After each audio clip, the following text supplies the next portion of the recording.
కామారెడ్డి జిల్లా కామారెడ్డి మున్సిపాలిటీ పరిధిలోని Devunipalli పిహెచ్సిలో medical officer జాహద్ ముజిన్ను పోలీసులు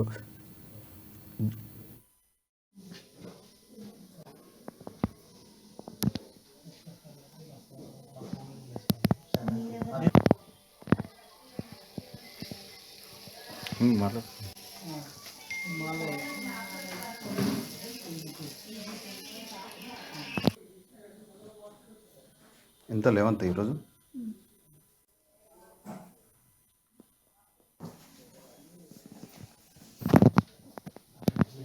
కామారెడ్డి జిల్లా కామారెడ్డి మున్సిపాలిటీ పరిధిలోని దేవునిపల్లి పిహెచ్సిలో మెడికల్ ఆఫీసర్ జోహా ముజీద్ను బదిలీ చేశారు. ఇక పిహెచ్సికి రానున్న వచ్చినట్లుగా రిజిస్టర్లో సంతకాలు చేస్తున్న ఘటన ఆలస్యంగా వెలుగులోకి వచ్చింది. దీంతో డిప్యూటీ డిఎంకు బదిలీ చేశారు.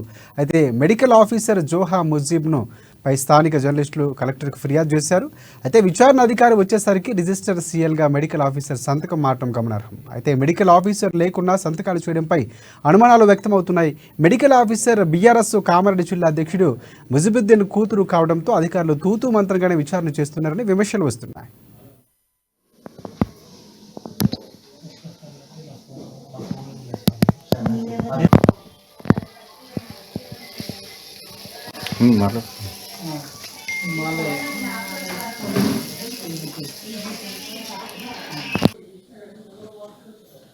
ఎంత లేవంత ఈరోజు